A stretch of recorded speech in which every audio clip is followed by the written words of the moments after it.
I like to think I was actually a pretty good kid when I was still a kid. I never really burned the house down. I never really did anything that I thought was worthy of being punished. Except, I accidentally punched a kindergartner in the stomach. Yeah, let's talk about that.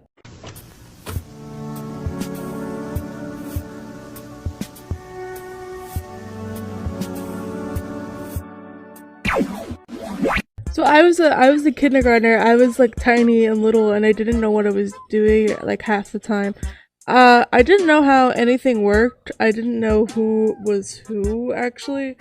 I think I just kind of spaced out during this time in my life because, other than accidentally punching a kid in the stomach, which I will get to, I do not remember mostly anything else in that time frame. So, it was recess. Of course, it was recess. It was recess, and like halfway throughout it, all the girls were running away from the guys, and I was confused as anything because I didn't know what was going on. Whoever I asked explained it to me in the most simplest way possible, and I still didn't understand. So I was like, okay, I guess run away from the guys? So I was confused, as most people would be. And honestly, I do not remember anything that happened after that, except to like the build up of me punching the kid.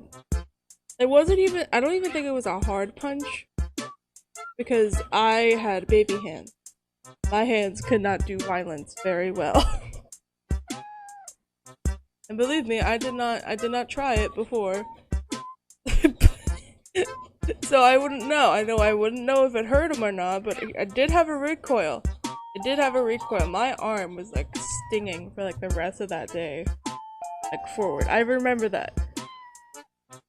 So the guys are running around. There's one guy, I think he runs up to me. I am not sure because I was 5 back then. And I did not get my memories until later that year. Anyway, they're all running around. This one kid runs up to me. I decide to utterly obliterate this kid and punch him in the stomach. Which, by the way, I didn't. I think my intrusive thoughts won because I do not think I even thought about punching this kid or attacking this kid or doing anything with this kid. This kid was fucking innocent. He was innocent, but he was just running around. I don't even think he was part of the chaos. I think he was just trying to get over to where the monkey bars were, and I socked him in the stomach.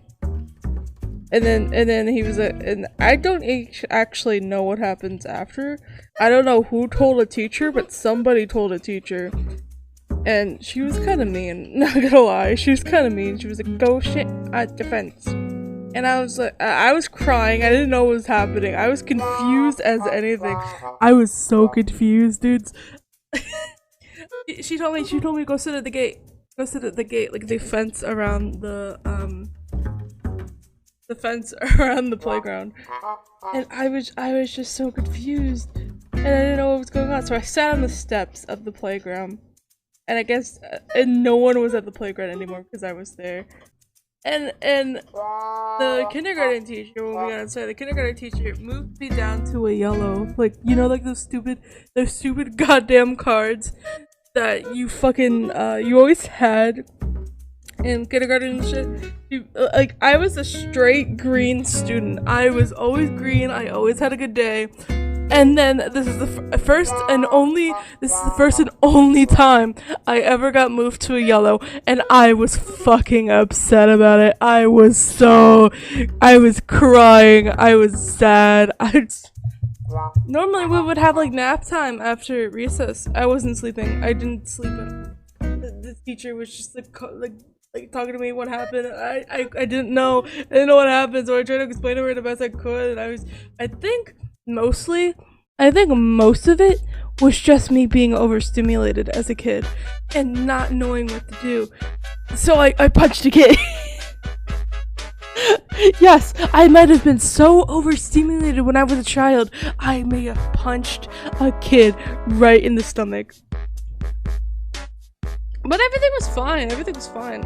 I did apologize. crying because I didn't know what was wrong. No one told me anything. No one tells me anything. I did punch a child though, so. But yeah, things were like kind of fine. I mean, a lot of kids like ostracized me, like throughout the rest of my life until I left. I don't know if that's because I was weird or because of me punching the kid in kindergarten. I will never actually know. There was also this other time, my family, there was a Sesame place. There was a Sesame place, I think in Philadelphia.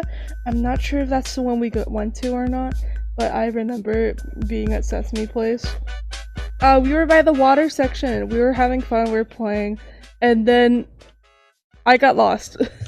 But my dad said I walked away from them to like a staff member. Like I know it was on a bridge. I talked to the staff member on the bridge. But here's the thing, I don't know if I walked away or I got lost because I remember getting lost, but everybody tells me you walked away from us. So it was my mom, my dad, and my brother, and I apparently I walked away from them. I don't even know how. And apparently I walked away from them, and then I walked on a bridge, and that's all I know. I walked on a bridge.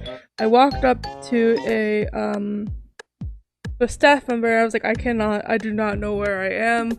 I do not know where my family went. And I'm pretty sure I was crying, but I honestly have no memory of doing this at all. And then he takes me to a room.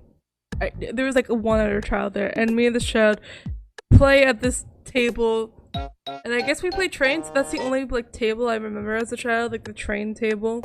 and then he goes in the intercom. He knows my name because I tell him my name, obviously. He's like, goes in the intercom.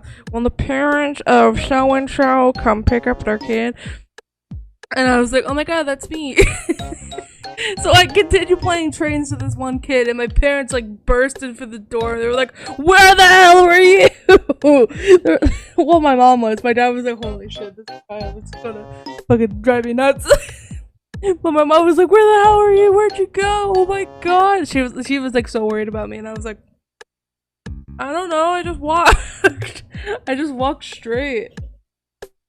Because I didn't want to be I guess I didn't want to be in the water anymore. I don't know.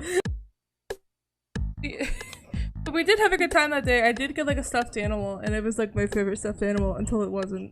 I forgot about it. I actually don't know where it is. It might have been thrown out. I'm gonna be honest.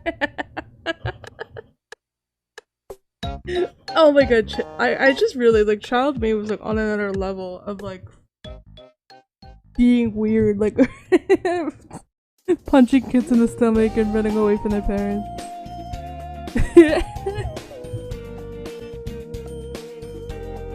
I never got lost in a grocery store, surprisingly. I got lost at Sesame Place. This story isn't actually about me. It's about my brother. My brother is very weird. He, one time he put apple slices in his nose. He put basically everything in his nose. He put a bead, an apple slice, literally like everything you can think of. He probably put up his nose. That I do not remember. But this one time I do remember. It feels like kind of like a dream, because honestly, it's so unreal. But in my memories, it's in the current like house that I was staying at before I moved out of it. So basically, it's nighttime, and everybody's asleep. But then we wake up in the morning. Obviously, we wake up in the morning. We wake up in the morning, and my father and mom check on my brother, and he is covered in peanut butter. His toys are covered in peanut butter. And then they go out to the kitchen, and there's like peanut butter on like every single surface. And then I wake up and I was like, what the hell is going on? And they're like, your brother got into the peanut butter. And I look everywhere and there's just peanut butter. And I went, what the hell? Well, not actually, but like my facial expression was like, what the hell is this? What is going on? What did he do? So yeah, my brother is kind of weird. I think my brother is like weirder than me sometimes though, because like like one time he ate the whole he ate like a whole pound of cheese, but he ate it like in a like circle, and it wasn't even like provolone or anything. It was like straight ass fucking like cheese, like American cheese, and he ate it like in a circle. He would eat it in a circle. I would not understand. No one understands, like, why would he do? I'm still having trouble understanding why he ever ate it in a circle. That's like the one thing I'm trying to wrap my head around during now reflecting on childhood. What it's if anybody else ate a block or like a slice of cheese in a circle, please tell me why. Just why? Honestly, I do not understand quite. Quite what urges a child to want to eat a whole block of cheese? Like, it's weird. I don't understand why someone would eat a block of cheese in a circle. And that is the one thing during this entire thing that I'm stuck on. Just eating a block of cheese in a circle. But at least I remember some things from childhood. Most of the time I can't remember anything.